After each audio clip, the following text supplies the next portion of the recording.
ആദ്യമേ തന്നെ നമ്മുടെ ഹിന്ദു സംസ്കാര രീതിയിൽ നമ്മൾ ഉണരണത് തന്നെ നന്ദി പറഞ്ഞുകൊണ്ടാണ്. അപ്പോൾ ആദ്യമേ ഇവിടെ ക്ഷേത്രത്തിൽ ഈ ഭഗവാന്റെ നടക്കിലിരുന്നിട്ട് ശിവരാത്രി ദിവസം നിങ്ങളടുത്ത് സംസാരിക്കാൻ പറ്റിയതിന് ഭഗവാന്റെ മുന്നിലും നിങ്ങളുടെ മുമ്പിലും നന്ദി ആദ്യം പറയുകയാണ്. വിളിച്ച ഇതിലേക്ക് ക്ഷണിച്ച കമ്മിറ്റി ഭാരവാഹികളോടും പ്രത്യേകം നന്ദി പറയുന്നു. നമ്മൾ രാവിലെ എഴുന്നേറ്റ് വരുന്നത് തന്നെ ഒരു നന്ദി പറഞ്ഞുകൊണ്ടാണ്. ഹിന്ദു സംസ്കാര രീതി അങ്ങനെയാണ്. നമ്മൾ നന്ദി പറഞ്ഞുകൊണ്ടാണ് രാവിലെ തന്നെ നമ്മൾ എങ്ങനെയാണ് ഉണരണത്? നമ്മൾ ഭൂമിയെ തൊട്ട് വന്നിച്ച് ഇവിടെ ഒന്ന് പാദം വെച്ചോട്ടെ എന്ന് അനുവാദം വാങ്ങിക്കൊണ്ടാണ് നമ്മൾ ഒരു ദിവസം ആരംഭിക്കുന്നത്.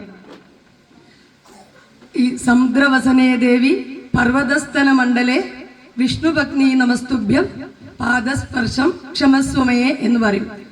സമുദ്രത്തെ വസ്ത്രമാക്കിയവളാണ് ഭൂമി. അതുപോലെ ആ അമ്മയുടെ സ്ഥലങ്ങളാണ് പർവ്വതങ്ങൾ. വിഷ്ണുവിന്റെ പത്നിയായിട്ട് ഇരിക്കുന്നവളാ. വിഷ്ണു എന്ന് പറഞ്ഞാൽ പ്രപഞ്ചം മുഴുവൻ വ്യാപിച്ചിരിക്കുന്ന ശക്തി.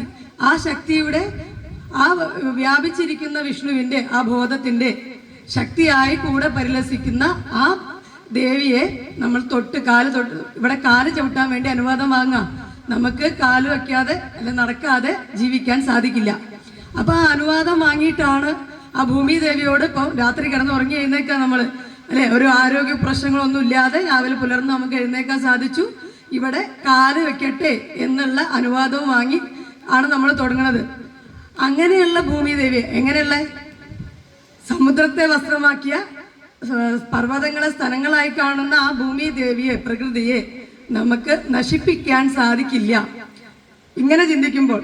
അപ്പൊ നമ്മൾ